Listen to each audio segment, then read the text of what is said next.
ces questions en 5 Ok. minutes chacun. D'accord. Monsieur Boniface, vous avez la parole. Sur le changement significatif de l'État ici, je vais prendre les deux premières questions qui concernent le terrorisme et l'Afrique de l'Ouest.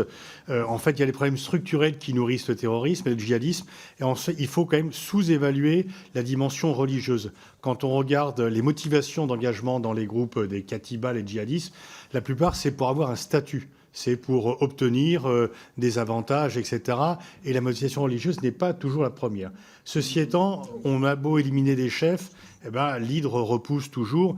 Et tant que les problèmes structurels d'accès aux services publics, de corruption ne seront pas là, au Mali, l'État n'existait pas en dehors de Bamako. Il n'y avait pas de justice, il n'y avait pas d'éducation, etc.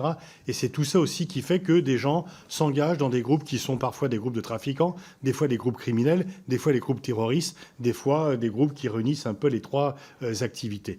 Et je pense qu'on peut éliminer les têtes. En fait, le corps repousse tout le temps. C'est pour cela d'ailleurs qu'on a échoué au Mali en annonçant le grand objectif de guerre contre le terrorisme. Et évidemment, les problèmes ne se règlent pas par la seule force. Effectivement, il faut recréer les services publics et que les citoyens se sentent représentés. En fait, est-ce que c'est un recul démocratique quand il y a des coups d'État ? C'est quand même assez frappant de voir des manifestations en faveur des coups d'État. Moi, dans mon imaginaire, j'ai 67 ans, on manifeste contre les coups d'État. Donc c'est quand même un petit problème de ce qu'étaient ces soi-disant démocraties. Monsieur Saint-Toul, sur un type français, j'ai beaucoup insisté dans ma présentation sur cette vision The West versus the Rest. Là, il y a un boulevard pour la France. C'est l'ADN de la France de travailler à être à la fois occidental et en contact avec le reste. C'est ce qu'on a fait toujours depuis le début de la Ve République, d'être à la fois un pays occidental, de ne pas être résumé qu'à ce seul statut de pays occidental. Et effectivement, là, il y a un choix à faire entre est-ce qu'on doit rechercher la cohérence ou la cohésion européenne ou occidentale, ou est-ce qu'on tend pas défiler un peu plus vers le Brésil, vers tous ces pays. Moi, je trouve que c'était une bonne chose, même si on a beaucoup de réticence par rapport à ce qu'il fait en Inde, d'avoir M. Modi au 14 juillet. Le monde est tel ce qu'il est, il n'est pas tel ce qu'on le souhaite.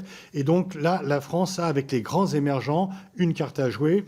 J'ai dit, je pense que c'était une erreur de ne pas être au plus haut niveau de l'État pour l'investiture de Lula, par exemple. On avait fait beaucoup de choses dans le passé, France et Brésil, il faudrait renouer ceci.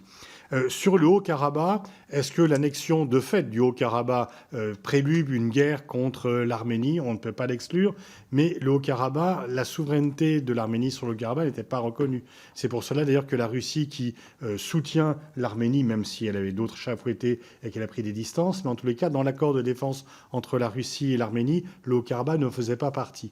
Alors, en fait, soit Aliyev est intelligent, il empoche son bénéfice, il ne cherche pas à aller plus loin, soit effectivement, Bruno Tertrais a dit, c'est pas tellement que ce n'est pas à nous de définir l'intérêt national azéri, mais c'est à eux de dire jusqu'où ils peuvent gagner et jusqu'où ils ne peuvent pas gagner. Et c'est là donc où effectivement, je crois qu'il a empoché un gros bénéfice, y compris pour des raisons d'opinion, même une dictature a quand même une opinion publique interne. S'il allait plus loin, il perdrait. Il peut essayer d'aller plus loin, il perdra. Et donc, c'est peut-être là le frein par rapport. Et si Pachinian n'est pas allé défendre le Haut-Karabakh, c'est justement pour éviter qu'il y ait une guerre qu'il saurait avoir perdue, puisque depuis 20 ans, le rapport de force entre l'Arménie et l'Azerbaïdjan a complètement été modifié au profit